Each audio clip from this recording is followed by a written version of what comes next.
Hello,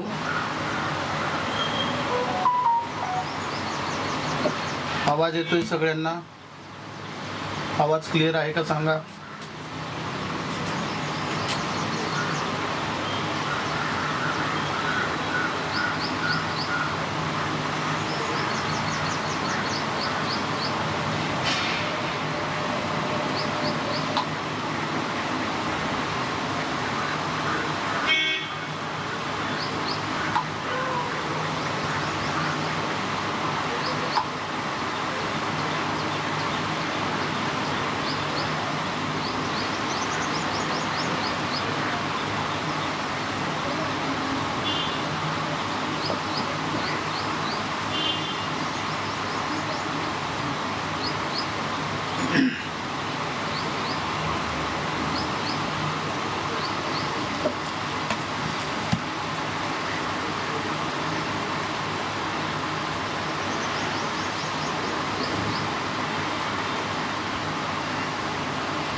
good morning all.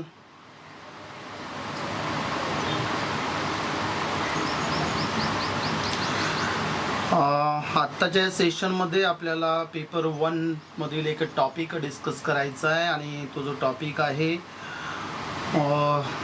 आहे बघा, data interpretation म्हणून आहे. Data interpretation. Good morning. Data interpretation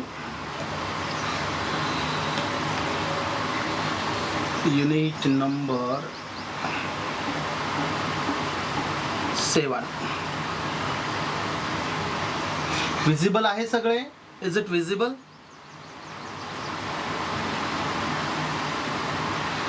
question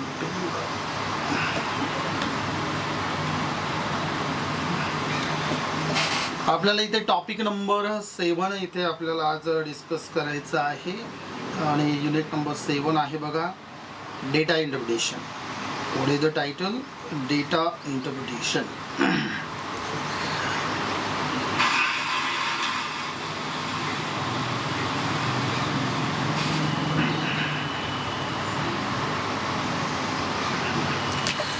बघा, डेटा इंटरप्रिटेशन मध्ये त्या अगोदर आपण काय करूया, हा तुमचा बघा सिलेबस, त्यामधले हे टॉपिक आहेत. कुठले? हे जे टॉपिक दिसतात बघा,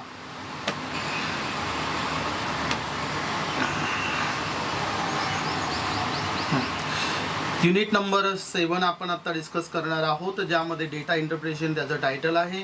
यामध्ये आपल्याला आज डिस्कस करायचं आहे, सोर्सेस बघायचे आहेत आपल्याला. काय करायचं आहे? Sources, acquisition and classification of data काय आहे, त्यानंतर क्वांटिटेटिव्ह आणि क्वालिटेटिव्ह डेटा कशाला म्हणायचं, ग्राफिकल रिप्रेझेंटेशनमध्ये तुम्हाला जर bar graph, histogram, pie chart, table chart आणि लाईन चार्ट आणि मॅपिंग ऑफ डेटा जर हे देखील आपल्याला बघायचं आहे. त्यानंतर डेटा इंटरप्रिटेशन काय प्रकार आहे आणि डेटा अँड गव्हर्नन्स. ॲक्च्युली हा जो टॉपिक आहे हे इन जनरल आपल्याला डिस्कस करायचा आणि क्वेश्चन हा आपल्याला ॲक्च्युअल डेटा प्रोव्हाइड केला जातो आणि त्या डेटावरती क्वेश्चन आपल्याला विचारले जातात. बरोबर? ह्या त्याच्या नोट्स आहेत फक्त कशासाठी की हे समजून घ्यायचं आहे तुम्हाला की डेटा इंटरप्रिटेशन हा जो पार्ट आहे हा काय आहे, हा प्रकार आपल्याला एकदा समजून घ्यायचा आहे. हे समजल्यानंतर ठीक आहे, आता primary sources, secondary sources, tertiary sources हे तुम्हाला सेटनेटसाठी आहे. त्यानंतर it will be useful for even other competitive examination, रिसर्चसाठी देखील, रिसर्च अंडर देखील हा प्रकार येतो बघा.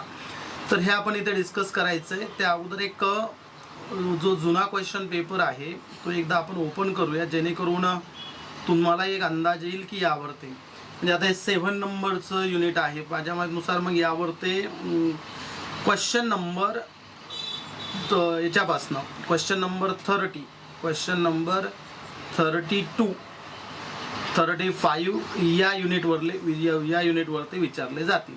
आता बघा 30 नाही, 31 to 35. बरोबर? 31 to 35.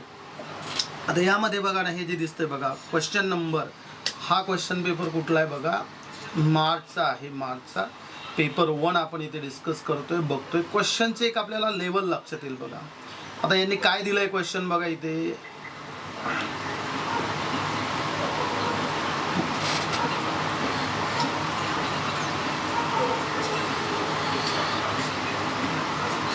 क्वेश्चन काय आहे, क्वेश्चन विजिबल आहे सगळ्यांना? Question numbers 31 and 32 are based on the following information. 31 आणि 32 नंबरचा हा जो प्रश्न आहे खाली दिलेल्या इन्फॉर्मेशनवरती तो आधारित आहे. तर खाली दिलेली इन्फॉर्मेशन कुठली? The following is the distribution of the number of companies of different types in different district of a state. कशाचं डिस्ट्रीब्युशन आहे? This is the distribution of number of companies. कशाचा? Different types in different district, म्हणजे वेगवेगळ्या companies ज्या आहेत त्याचं different वेगवेगळ्या प्रकारचं काय केलेलं आहे, वेगवेगळ्या डिस्ट्रिक्टमध्ये स्टेट वाईज काय दिलेलं आहे आपल्याला डेटा प्रोव्हाइड केलेला आहे. आता क्वेश्चन हा तुम्हाला दोन्ही ह्याच्यात असतो, एक इंग्लिशमध्ये देखील असतो आणि एक मराठीमध्ये देखील असतो. जो तुम्हाला इझी वाटलं तो बघायचा. इथे टाइप्स ऑफ इंडस्ट्रीज काय दिले बघा, ॲग्रो बेस्ड. आता डिस्ट्रिक्ट दिले तिथे A district, B district, C district, D district, E district. यालाच डेटा म्हणायचं आहे. हा जो दिलाय ना याला डेटा म्हणायचं आहे आणि याचं इंटरप्रिटेशन, याचा अर्थ तुम्हाला समजून घ्यायचा आहे, बरोबर, आणि त्यावर आधारित प्रश्नांची आपल्याला उत्तरं द्यायची आहेत. आता इथे ॲग्रो बेस्ड म्हटलंय बघा, काय म्हटलं येत नाही इथे, ॲग्रो बेस्ड. आता ॲग्रो बेस्ड काय दिलं आहे, ॲग्रो बेस्डमध्ये इथं डिफरंट टाइप्स ऑफ काय दिलं आहे बघा, जिल्हेवार कंपनीच्या प्रकारानुसार विभाजन केलेले आहे. आता ॲग्रो बेस्ड ज्या दिलेल्या आहे शेतीवर आधारित त्या आहेत. एमध्ये 90, 86, 132, 45, 165, forest based, live stock based दिलं आहे, टेक्स्टाईल बेस्ड दिलं आहे, त्यानंतर तुम्हाला केमिकल बेस्ड असं देखील दिलेलं आहे. आणि काय दिलं आहे पुरा, engineering and allied, chemical based, त्यानंतर इंजिनिअरिंग अँड अलाइड. आता हे यामध्ये एक समजून घ्यायचं आहे बघा, मी हायलाईट करतो मुद्दामून जेणेकरून तुमचे लक्षात येईल. इथे ॲग्रो बेस्ड म्हटलं की हे बघा, हे लक्षात ठेवायचं आहे. त्यानंतर आपण हा येलो कलर घेऊया. त्यानंतर फॉरेस्ट बेस म्हटल्यानंतर हे लक्षात ठेवायचं आहे. त्यानंतर तुम्हाला याचं म्हटलं आहे तर हे बघा, लाईव्ह स्टॉक बेस्ड म्हणजे हा प्रकार येतो. इथनं हे बघा असा येतो तो असा, ठीक आहे. त्यानंतर टेक्स्टाईल बेस्ड म्हटलं आहे, त्यांना टेक्स्टाईल बेस्ड आपण ह्या इकडे लक्ष द्यायचं. टेक्स्टाईल बेस्ड म्हणजे असा डेटा. त्यानंतर केमिकल बेस्ड डेटा म्हटल्यानंतर केमिकल बेस्ड, केमिकल बघा तर केमिकल बेस्ड हा असा येतो, हा केमिकल बेस्ड डेटा येतो. आणि त्यानंतर इंजिनिअरिंग अँड अलाइड म्हटलं आहे, बरोबर, engineering and allied, engineering and allied हे म्हटलं बघा, इथनं इथपर्यंत हा डेटा. आणि याची टोटल दिली आहे बघा, याची टोटल देखील आपल्याला इथं दिली आहे की ह्या किती, ए डिस्ट्रिक्टमध्ये टोटल किती कंपनीज, बीमध्ये किती, सीमध्ये किती, डीमध्ये किती आणि ईमध्ये किती, तो हा डेटा इथं दिलेला आहे. तर या डेटाचं इंटरप्रिटेशन करणं. क्वेश्चन बघा काय दिलं आहे आता इथे क्वेश्चन, याचा आन्सर तुम्हाला सांगायचं आहे. For which type of industry the difference between the companies of district E and district B is maximum. काय दिलं आहे बघा, 31 नंबरचा क्वेश्चन आहे, त्याच्या खाली काही दिलं आहे का नाही. काय म्हटलं आहे बघा की इथे हा जो आहे for which type of industry, कुठल्या प्रकारच्या इंडस्ट्री, द डिफरन्स हा जो त्याच्यातील फरक आहे, कंपनीज ई आणि बी हा कशामध्ये मॅक्सिमम आहे. आता याचा आन्सर कुठे येणार आहे, वरते घेतो थोडं म्हणजे तुम्हाला लक्षात येईल. काय विचारलं आहे, डिस्ट्रिक्ट ई आणि बीमध्ये दिलं आहे. तांब्याची साईज थोडी कमी करतो जेणेकरून तुम्हाला क्वेश्चन आणि हे दोन्ही एकत्र दिसतील. ई आणि बी म्हणजे कुठला आला आहे, लेट मी टेक अनादर ओ हिअर. सो ई आणि बी, ई आणि बी म्हणजे बी झालं हे आणि ई झालं हे. यामध्ये काय सांगितलं आहे, companies, difference between the companies. आता हा डेटा तुम्हाला मॅचअप करायचा आहे. आता बीचा हा जो डेटा दिला आहे, बीमध्ये बघा इथे किती आहे, 86, 70, 90, मॅक्सिमम इज 79चं 79 आन्सर येतं. कशामधलं येतं, कुठल्या कुठल्या याच्यामध्ये दिसतं ते, that is answer. Engineering and allied म्हणताय का तुम्ही, बरं इथं किती दिलं आहे, 76 आणि 166, बरोबर. इथे 154 आहे, इथे 86 आहे, नाही डिफरन्स जास्त. इथे 92, 132 नाही डिफरन्स. इथे 176 आहे, इकडे 90 आहे. हा इथला कितीचा काढला आहे तुम्ही, 79चा. आणि हा किती येतोय मग इथला 1776 आणि हा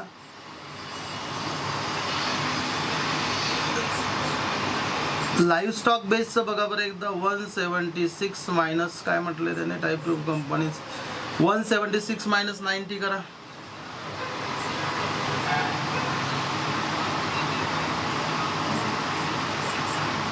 बीच चाललंय ना इथे तर येणार नाही आहे 7-5-12 होतं नाही 86 165 इथलं येणार नाही.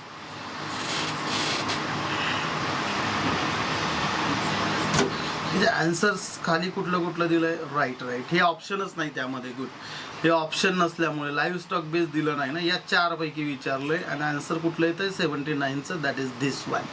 दिस इज कॉल्ड डेटा इंटरप्रिटेशन. आता सेकंड मध्ये काय विचारलंय त्याने सेकंड याचं बघा what is the second one that is what is the percentage of कशाचं agro based industries in district B. आता बी मध्ये काय दिलंय आता पर्सेंटेज विचारलंय बघा. ह्या डेटा इंटरप्रिटेशन मध्ये हा प्रकार फार हे आहे की ज्यामध्ये आपल्याला परत दिले जातात आकडे आणि विचारलं तर पर्सेंटेज बरोबर ना. इथे किती दिलंय agro based what is the percentage of agro based industries in district B. कसं काढणार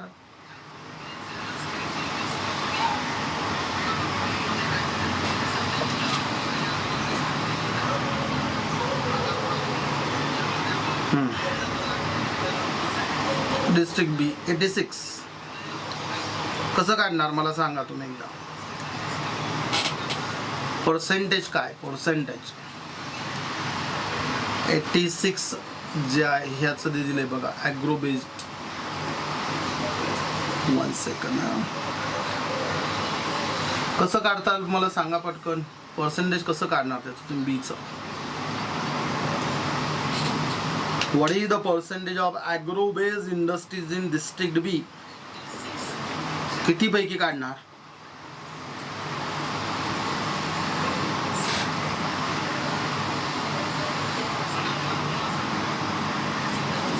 से ही टोटल याची दिली ना त्याने टोटल 500.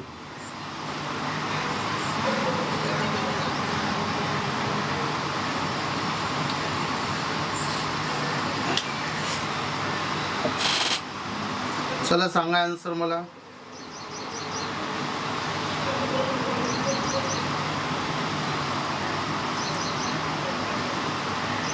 खालचं घेण्यात अर्थच नाही ना त्यामध्ये बरोबर आहे.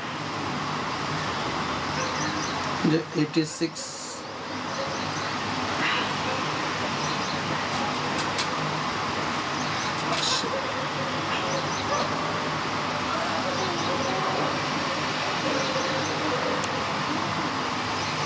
यामध्ये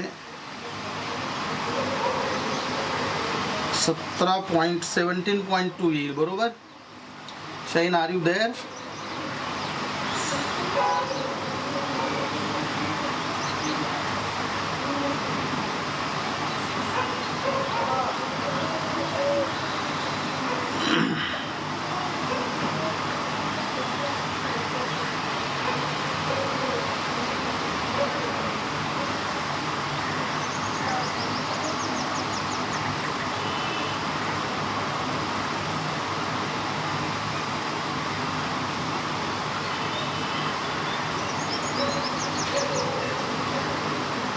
One second. What is the answer? Anyone?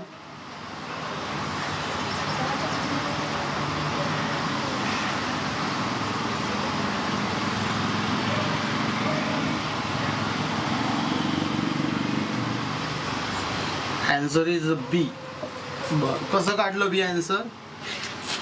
Simple याच्यामधलं logic काय होतं माहिती आहे का इथे कन्फ्युजन होऊ शकते. 86 आणि 100 पैकी आहे म्हणून 86 घ्यायचं का इथे ही टोटल तुम्हाला घ्यायची आहे 500.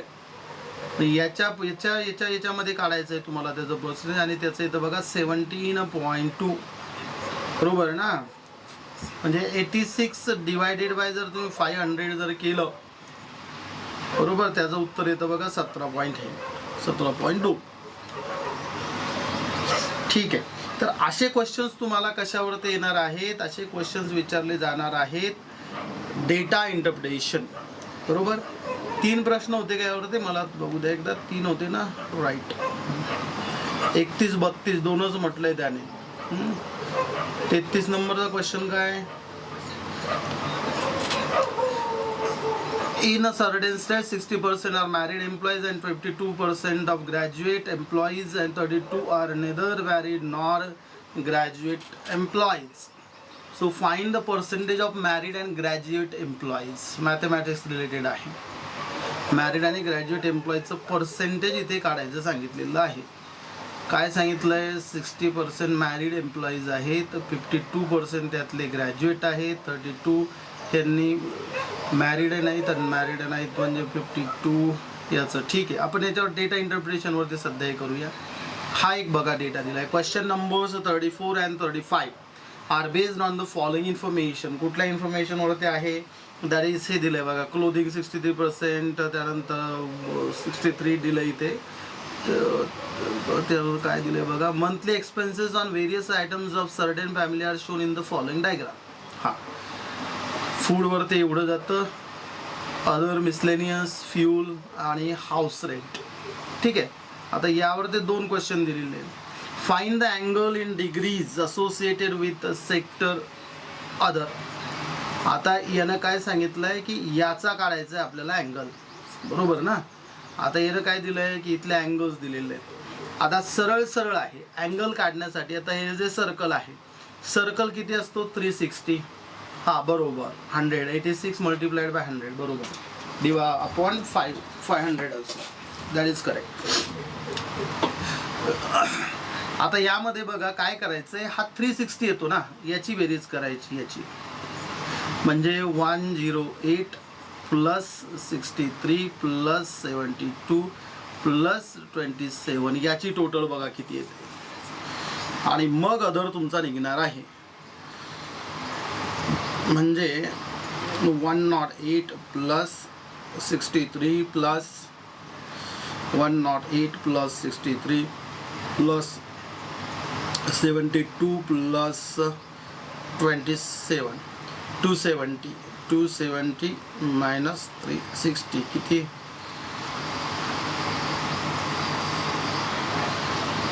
किती दिलं इथे त्याने. हां हे बघा, त्याचा आन्सर हे आहे, दॅट इज 90. बरोबर, yes or no. Find the percentage of expenses on the sector food.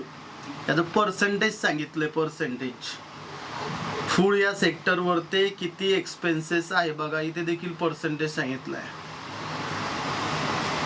Food हे सेक्शन किती पर्सेंट विचारलं आपल्याला, पर्सेंट.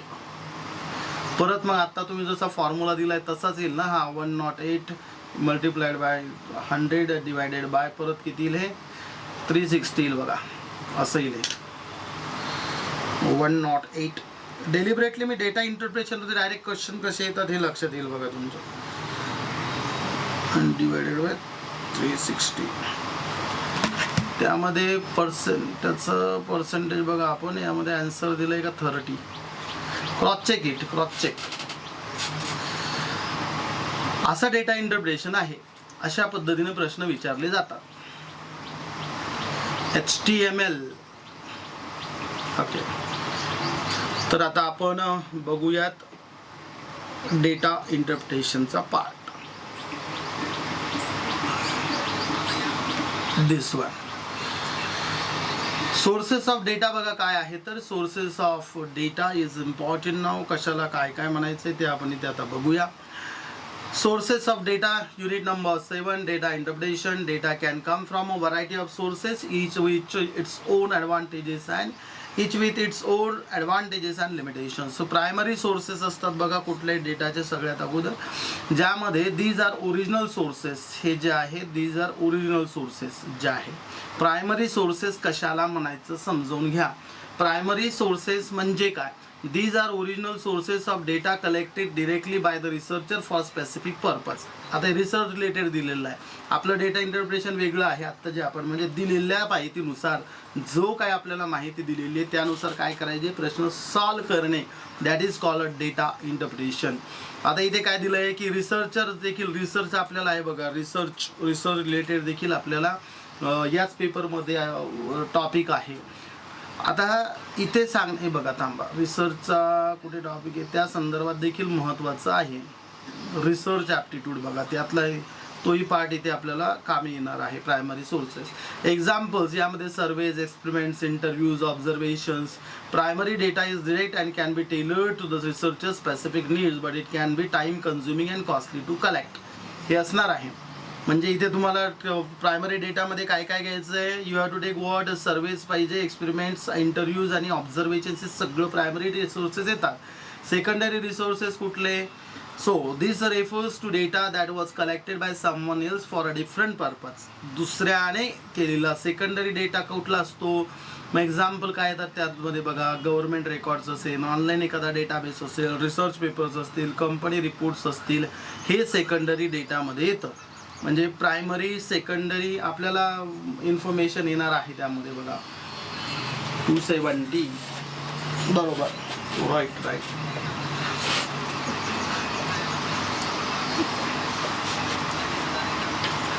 त्यानंतर टर्शरी डेटा कुठला, टर्शरी त्यामध्ये these are compilations and summaries of primary secondary sources, ज्यामध्ये टेक्स्टबुक, एन्सायक्लोपीडियाज, डिरेक्टरीज हे tertiary डेटामध्ये येतं. आता डेटा म्हटल्यानंतर आपल्या या केसमध्ये आता आपण जे पेपर 1 सेटचा बघतोय त्या केसनुसार आपल्याला इथे बघायचं आहे की इथे डेटा इंटरप्रिटेशन म्हणजे हा पार्ट आहे जो आत्ता आपण बघितला. ओके, म्हणजे इथे तुम्हाला हेच समजून ठीक आहे, हे माहिती असणं ठीक आहे, पण त्याच्या व्यतिरिक्त महत्त्वाचं काय की आपण जो डेटा इंटरप्रिट करतोय तो करेक्ट आहे का. आणि माझं तर मत असेल की तुम्हाला या टॉपिकवरती म्हणजे युनिट नंबर 7वरती जे 5 क्वेश्चन विचारले जातील, एकही प्रश्न यातला चुकायला नको, कारण ॲन्सर तिथंच दिलं आहे ना. फक्त तुम्हाला ते माहिती आणि तुमचं लॉजिक यूज करून ॲन्सर काढणं गरजेचं आहे. बरोबर आहे. 360 - 270. आता यामध्ये कसं आहे, आता हा आपण जो क्वेश्चन पेपर बघितला, आता यामध्ये माहिती पाहिजे ना आपल्याला. समजा एखादा व्यक्ती असेल त्याला हे माहितीच नसेल, आता हे सर्कलचं किंवा सर्कल हे जे आहे हे 360 असतं, हाफ सर्कल असेल हे 180 असतं, बरोबर ना. हे ज्याला माहिती आहे तोच व्यक्ती सांगू शकतो. आता हे एक लॉजिक झालं, ठीक आहे. त्यानंतर या आपल्याकडे ॲक्विजिशन ऑफ डेटा. आता ॲक्विजिशन ऑफ डेटामध्ये काय, surveys and questionnaires. Acquisition of data refers to process of collecting और obtaining data for analysis. Data हा कधी लक्षात ठेवायचं, data is mean to analyse, is mean to be analysed. Analysis करायचं आहे डेटाचं आणि त्यानुसार आपल्याला तो समजून घ्यायचा आहे डेटा. मग जसं सर्वेज अँड क्वेश्चनायर्स तयार केला जाऊ शकतो डेटा कलेक्शनसाठी. आता बघा ना, इथे आपण हा जो क्वेश्चन बघितला, इथला हा बघितला, हे सर्वे म्हणा काहीतरी असणार आहे ना, किंवा हा डेटा आपल्याला दिला तो XYZ, हा जो क्वेश्चन पेपर आहे यातला जो दिलेला आहे यात देखील तसंच आहे की नाही, बरोबर ना. हा डेटा कलेक्ट केला आहे ना कुठनं तरी, that is the data is collected. मग हा जो डेटाबेस आहे हा डेटाबेस कुठलाही असू शकतो. आता हे डेटाबेस हा जो प्रकार आहे ना अनालिसिस, हा तुम्हाला PhDच्या कामाचा देखील आहे. This is also important for PhD. Surveys and questionnaires बघा, सर्वे करू शकतो, क्वेश्चनायर तयार करू शकतो, डेटा आपण कलेक्ट करू शकतो, एक्सपेरिमेंट करून डेटा तयार करू शकतो, राईट. त्यानंतर ऑब्झर्वेशन्स करू शकता तुम्ही. रेकॉर्ड्स अँड डॉक्युमेंट्समधून देखील तुम्हाला फायनान्शियल रिपोर्ट्स असेल, मेडिकल रेकॉर्ड्स असेल, सोशल मीडिया प्रोफाईल्स असेल, यावर देखील records and documents. And data mining एक प्रकार असतो, using algorithms to extract patterns from large data sets. आता एक एक्झाम्पल सांगतो तुम्हाला, डेटा मायनिंग काय प्रकार असतो. समजा आता आपण कुठल्या ना कुठल्या बँकेचे काय आहोत, कस्टमर आहोत, we are the customers of various banks, right. मग मला सांगा, प्रत्येक आता या अगोदर मॅन्युअली केल्या जायच्या गोष्टी, आता AI टूल्स एवढे आहेत की डेटाबेस ॲनालिसिस पटकन होतं. डेटाबेस ॲनालिसिस म्हणजे बऱ्याच वेळेस आपल्या समजा हा मोबाईल जवळ असेल आपल्या, आणि एकही शब्द तुम्ही आजूबाजूला याच्या काय जरी बोललात ना, बऱ्याच वेळेस सर्चमध्ये तुम्हाला नेक्स्ट टाईम तुमच्या याच्यामध्ये रिकमेंडेशन्समध्ये ते तुम्ही बोललाय, फॉर एक्झाम्पल घरातील फर्निचरविषयी बोलताय किंवा असेल, तुम्हाला आपोआप त्याच्या नोटिफिकेशन्स काय येतात. कारण आपण जेव्हा वेगवेगळ्या ॲप्सला परमिशन्स देत असतो तेव्हा तुमचं इंटरनेट जरी स्टार्ट असेल, in that case it can catch your voice and it can give the searches और recommendations according to that. So we do not have any kind of private life, हे लक्षात घ्या. हे मुद्दाम सांगतो, इथे डेटा मायनिंग हा प्रकार आला ना आणि हे अल्गोरिदम हा वर्ड आला, त्यामुळे सांगतो मी तुम्हाला अल्गोरिदम. बघा ना, अगोदर बँकेत जर तुम्हाला लोन काढायचं असेल तर कसं तुम्हाला सगळे डिटेल्स वगैरे द्यावे लागायचे.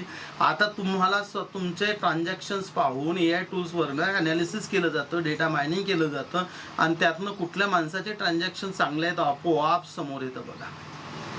किंवा मी समजा 2-3 लाखाचं मी एकदम ट्रान्झॅक्शन केलं तुम्हाला सांगतो, तर मला समजा SBI मधनं केलं मी 4 लाखाचं एकदम ट्रान्झॅक्शन, मला फोन येतो लगेच इमिडिएट, कारण हे डेटाबेस अल्गोरिदम यूज करून बघा याच्यावर ट्रान्झॅक्शन गेले की ते तिथे त्यांना दिसतात. Hope you are getting what I mean to say. Classification of data, 2 प्रकारचा डेटा असतो, एक क्वालिटेटिव्ह डेटा आणि एक quantitative data. Qualitative is a descriptive and non numerical. बघा, क्वालिटेटिव्ह इज नॉन न्यूमरिकल आणि क्वांटिटेटिव्ह इज म्हणजे जसं की opinions, behaviours. While quantitative data कसा असतो, इट इज न्यूमेरिकल, बरोबर. त्यानंतर मेजर आपण त्याला मोजू शकतो as height, weight or age or other things. हे डिस्क्रीट आणि कंटिन्युअस डेटा आहे. म्हणजे जसं की discrete data can only be certain values like the number of students in a class, discrete आहे. While continuous data can any value within a range, height too or weight, म्हणजे रेंजमध्ये असेल that is continuous data. आणि discrete data हा ह्या पद्धतीने येतो बघा. Take a certain values only. Nominal, ordinal, internal, रेशिओज हे डेटाचे प्रकार झाले. क्रॉस सेक्शनल, लॉंगिट्युडनल, हे आपल्याला एवढं यातलं महत्त्वाचं नाही, आपल्याला डेटा इंटरप्रिटेशन कसं करायचं हे इथनं आपल्याला समजणं गरजेचं आहे. आता बघा, हे आपण ऑलरेडी बघितलेलं आहे. क्वांटिटेटिव्ह डेटा काय न्यूमरिकल फॉर्ममध्ये असतो, स्टॅटिस्टिकल ॲनालिसिस, ऑब्जेक्टिव्ह असतो, बरोबर ना. त्यानंतर जनरलायझेशन्स आहे ना, टाईप्स ऑफ क्वांटिटेटिव्ह, हे ॲक्च्युली रिसर्च रिलेटेड फार फायद्याचा आहे हा टॉपिक इथे घेतला आहे आपण तो.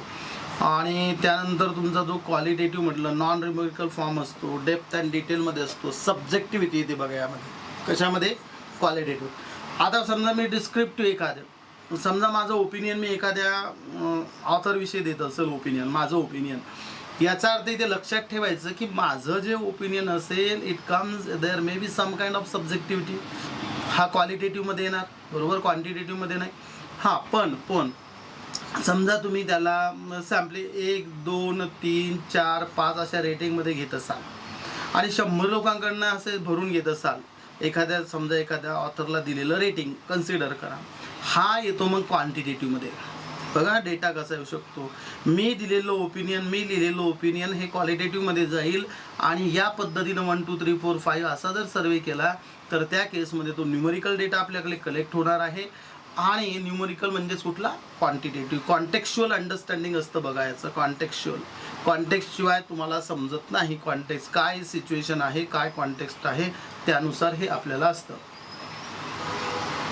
येस, यावर क्वेश्चनच सॉल्व करणं आहेत मॅडम आपल्याला, कारण यावर ते आपल्याला ह्या डेटा याच्यावर. पण माझं यातलं काय होतं माहिती आहे का, मला यावर ते काय क्वेश्चन येऊ शकतो, data governance, ethical data, regulatory compliance वगैरे, पण याच्या नोट्स तुम्हाला देणं गरजेच्या होत्या. त्यामुळे इथे बघा आता एक डेटा अरे क्वेश्चन्स नाही आहेत ना. हां, हे बघा काही क्वेश्चन्स आहेत इथे बघा. एक हा बघा क्वेश्चन असा एखाद्या जर आला समजा, which of the following is not a source of data, म्हणजे या खाली दिलेलं आहे. ए ऑप्शन आहे सर्वेज, बी ऑप्शन आहे एक्सपेरिमेंट, सी ऑप्शन आहे पर्सनल ओपिनियन्स आणि डी ऑप्शन आहे हिस्टॉरिकल रेकॉर्ड्स. यातलं कुठलं ऑप्शन आहे पहिलं जरा सॉल्व करून सांगा बरं मला. First one.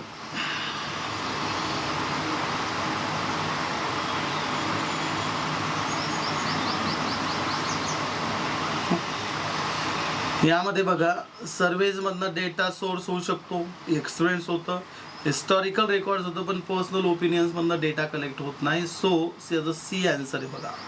Data acquisition refers to. Data acquisition आपण कशाला म्हणतो?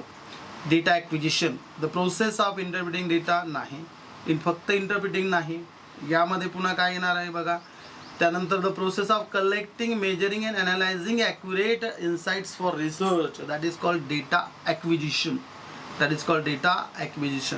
Which of the following best describes the classification of data?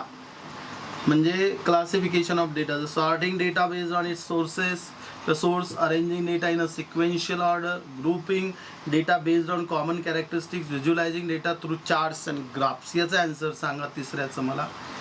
थर्डचा answer सांगा. What is the answer of third?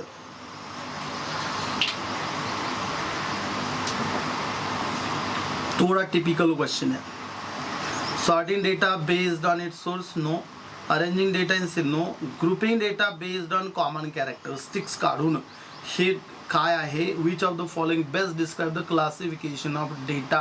Classification म्हणजेच कॉमन कॅरेक्टरिस्टिक्सनुसार तयार करणे आणि त्याचं आन्सर आणि त्याचं ग्रुपिंग तयार करणे. That is called what?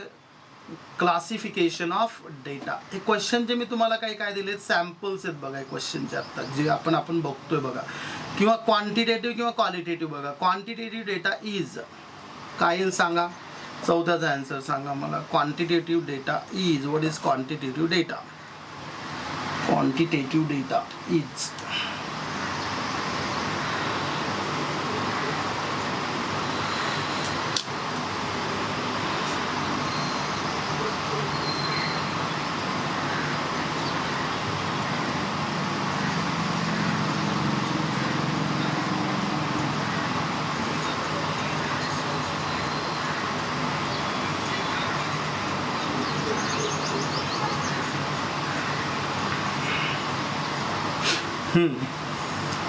Quantitative data is subjective and descriptive, no.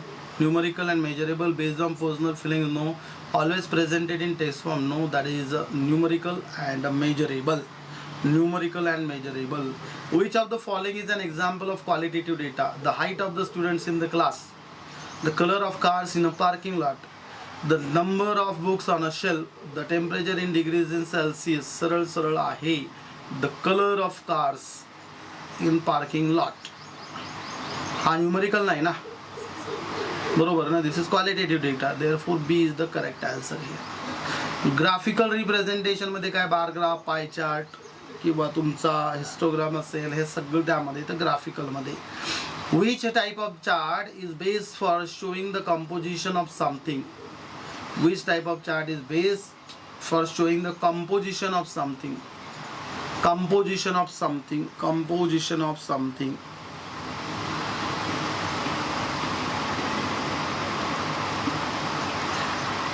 Composition of something. That is C. That is pie chart.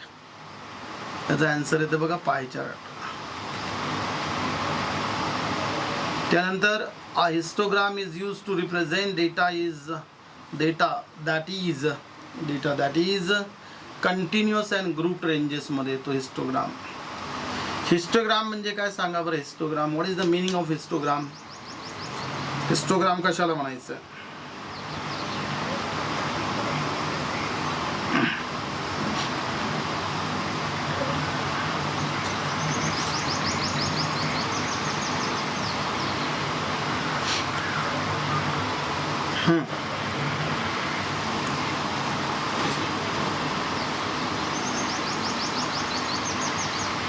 Carl पियर्सनची कॉन्सेप्ट आहे बघा ती. कार्ल पियर्सनची histogram.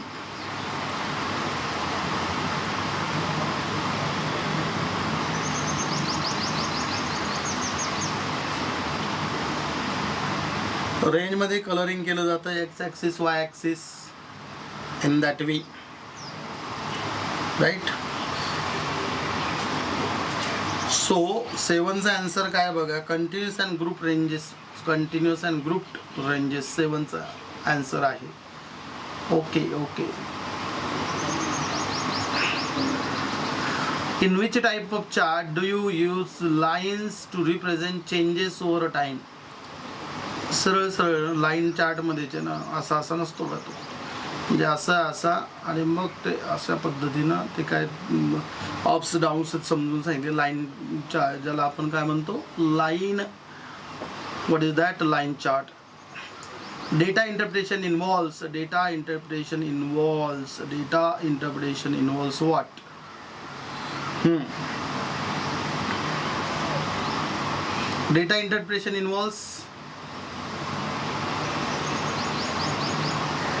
right. It is an area diagram continuous.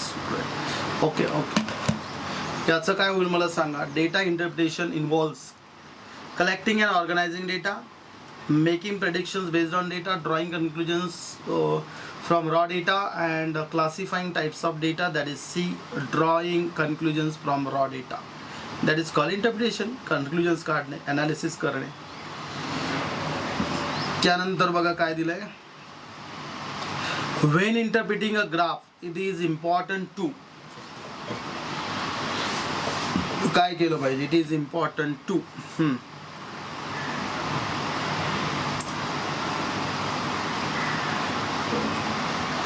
ignore outlier values as there are errors when it is important. Only consider data that suppose the initial hypothesis. Okay, look at the scale and units used. Okay, focus solely on graphical elements without reading the titles and labels. असं नाही होणार आहे.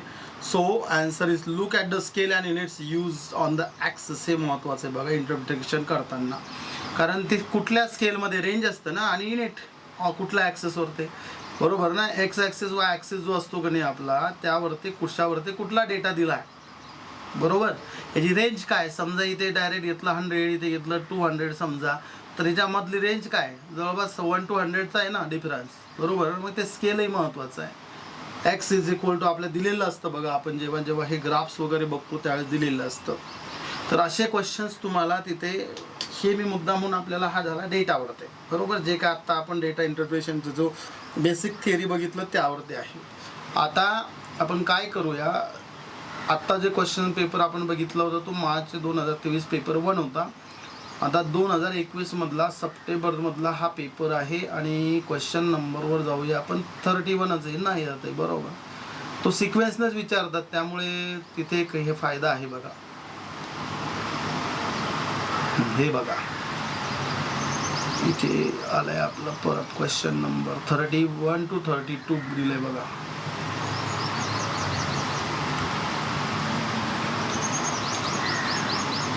Question काय बघा. The following is a diagram of a certain college showing the number of students passed and failed during the years 2012 to 2015 मध्ये. काय दिलं इथे, एक्स ॲक्सिस वाय ॲक्सिस आपल्याला बघायचं आहे, आणि सगळ्यात महत्त्वाचं बघा, कलर घेऊ द्या माहिती बा. जी रेंज बघा आत्ता आपण बोललो अशी रेंज काय मधले, बरोबर. यावर काय दिलंय, नंबर ऑफ स्टुडंट्स दिलंय, इकडे काय दिलंय, इयर्स दिलेत, बरोबर. आणि इथे काय दिलंय, हा जो आहे ना, हा हा हा हा पार्ट, हा हा हा हा हा जो पार्ट आहे दे फेल्ड, आणि हा जो आहे हा ज्याला स्लाइडिंग लाईन्स दिसत आहेत ते पास असलेले विद्यार्थी. म्हणजे 2012 मध्ये काय सांगितलं यांनी की 200 विद्यार्थी फेल होते, नाही 200 पास होते, आणि वर इथं टोटल 500 झाले. म्हणजे 500 विद्यार्थ्यांपैकी 200 ते 400 300 700 याचं हे टोटल कशी, ही पूर्ण टोटल दिली बघा. ही जी ना 500 700 800 आणि 1000 ही पास प्लस फेल, बरोबर ना. Pass plus fail, pass plus fail. 1 second students, pass plus fail.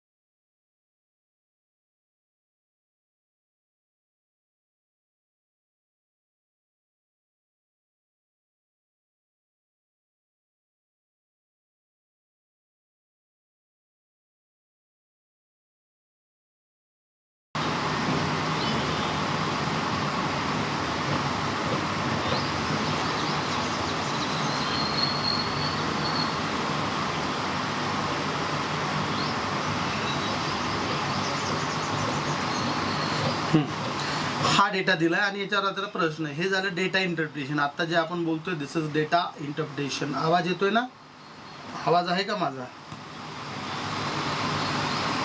This is data interpretation.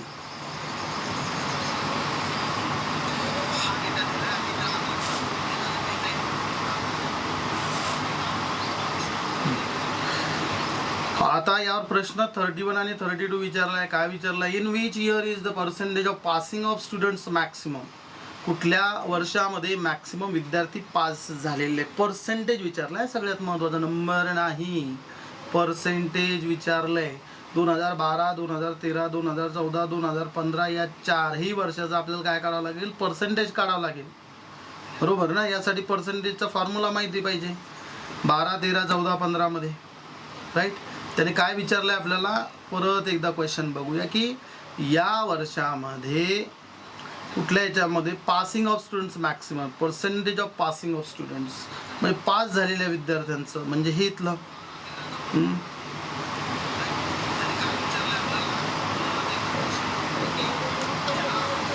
Formula use करावा लागणार आहे तुम्हाला. कसा फॉर्म्युला असेल? कसा असेल formula? 200 multiplied by 100, 200 multiplied by 100 upon 500, बरोबर.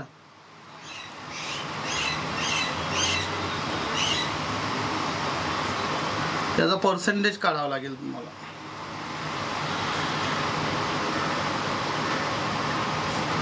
म्हणजे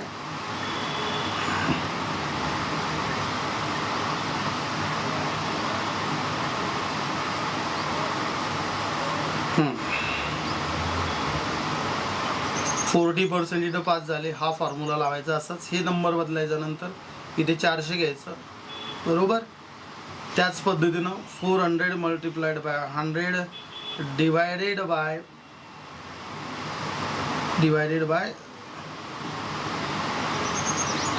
इथे तर बघा 57 पॉईंट समथिंग, 57.14. यानंतर इथे त्याच पद्धतीनं 500 मल्टिप्लाइड बाय, ओके काढलंय का तुम्ही? Very good. डिवायडेड बाय 862 आणि इकडे बरोबर 700 multiplied by 100 divided by 1070%. Very good. म्हणजे कुठलं येतं इथे? 7. इथे महत्त्वाचं काय माहिती आहे का? इथे हा डेटा इंटरप्रिटेशन आणि क्वेश्चन समजून घेणं महत्त्वाचं आहे. कारण काय?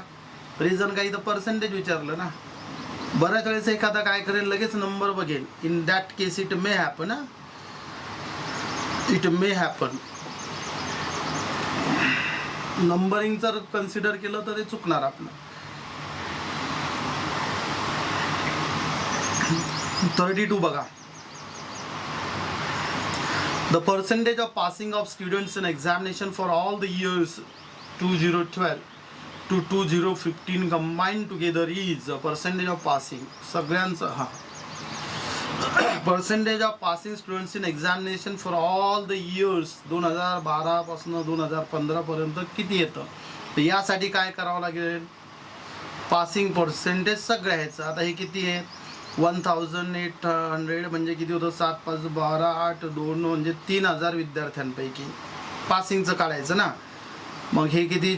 5, 4, 5, 600 प्लस 500 1100 आणि 700, 1100 आणि 700 1800 आणि हे किती झाले? 3000 म्हणजे 1800, बरोबर ना. मग त्याचा आन्सर किती येणार आहे? एक मिनिट खाली घेऊया क्वेश्चनकडे. सगळ्याचं सांगितलंय. 1800 मल्टिप्लाइड बाय 100 डिवायडेड बाय 3000, 60%, बरोबर ना. असंच येणार ना ते. बघा 1800 मल्टिप्लाइड बाय 100 डिवायडेड बाय 3000 असं येणार ते. राईट. आलं लक्षात? Data interpretation part. यावर ते मार्क्स नको जायला, पण यामध्ये लक्षात ठेवायचंय, एकही मार्क जायला नको.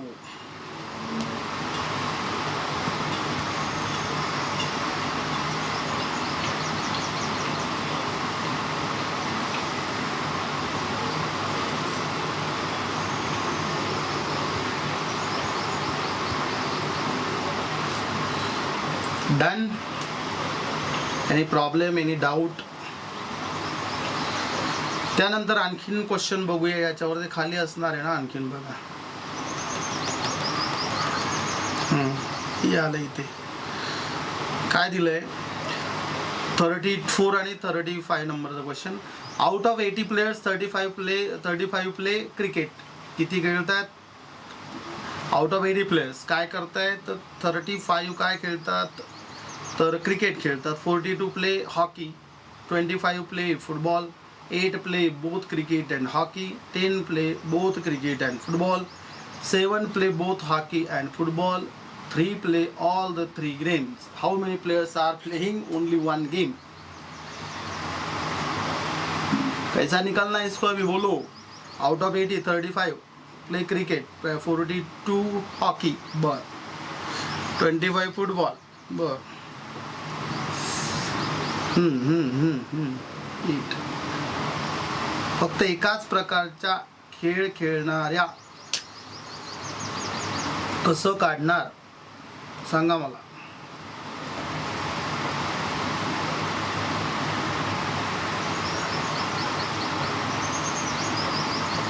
मी तर असं उचलणार याला आणि याचं ॲनालिसिस करायचं.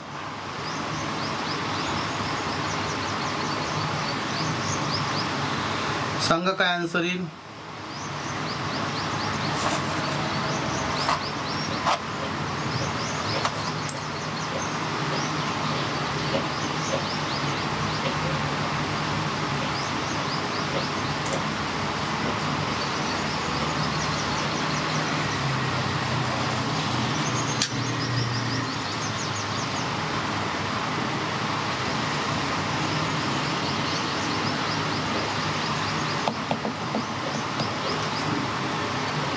याचा आन्सर कुठला आहे answer. How many players are playing only one game.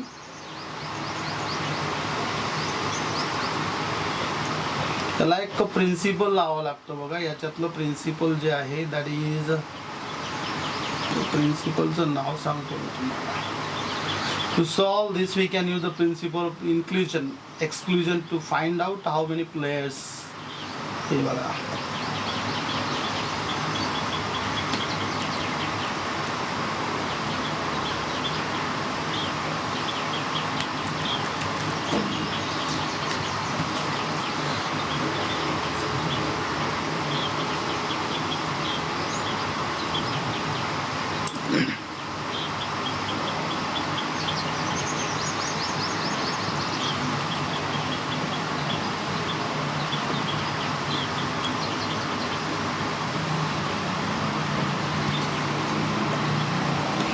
one second.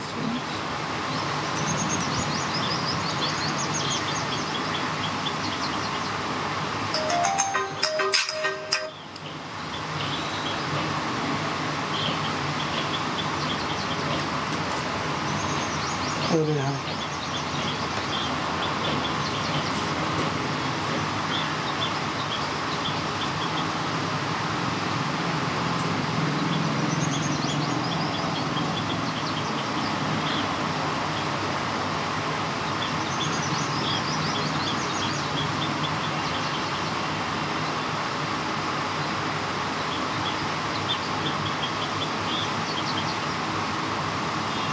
हाँ हाउ टू सॉल्व.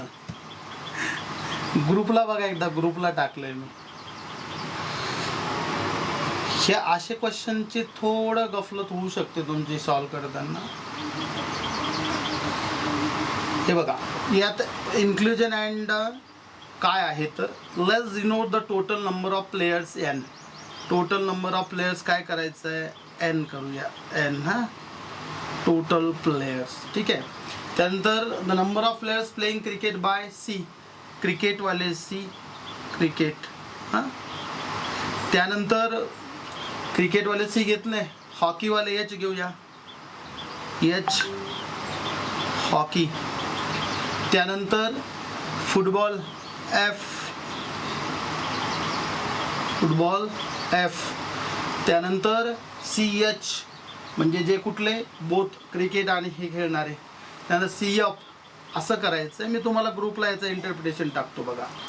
आणि the total number of playing मग जे आहे ते टाकायचं आहे तुम्हाला. त्या पद्धतीनं त्याला घ्यायचं आहे. त्याचं मी एक फॉर्म्युला आहे बघा. हे यातनं करायचे.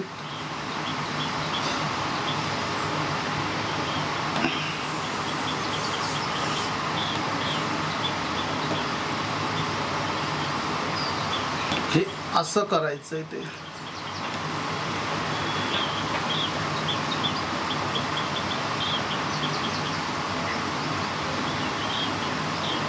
ओके ओके ओके ठीक आहे. कॉलवर सांगतो मी तुम्हाला. ठीक आहे.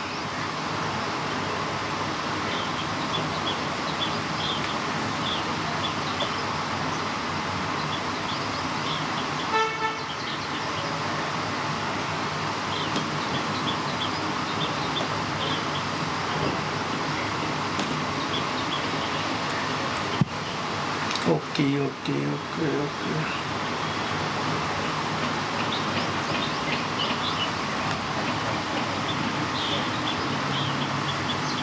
1 second.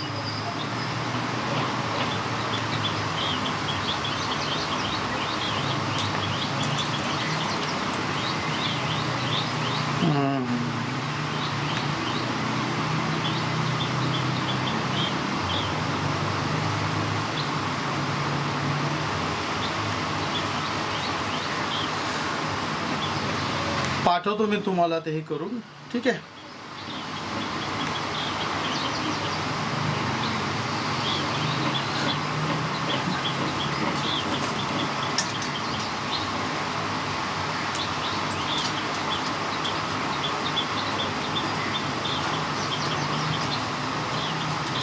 ओके, इथे थांबूयात आपण. परत मी तुम्हाला सांगतो ग्रुपमध्येच कुठल्या पद्धतीनं कसा फॉर्म्युलाला अप्लाय करायचा आहे. तर आजचे सेशन आपण डेटा इंटरप्रिटेशन आणि यावरती काही आधारित मी तुम्हाला आता क्वेश्चन्स टाकतो. ते तुम्ही सॉल्व करा आणि त्याचे ॲन्सर्स तुम्ही सॉल्व केल्यानंतर आल्यानंतर मला मी त्याचे ॲन्सर्स तुम्हाला पाठवतो. याचा ॲन्सर 61 येतं बघा. 61. त्यानंतर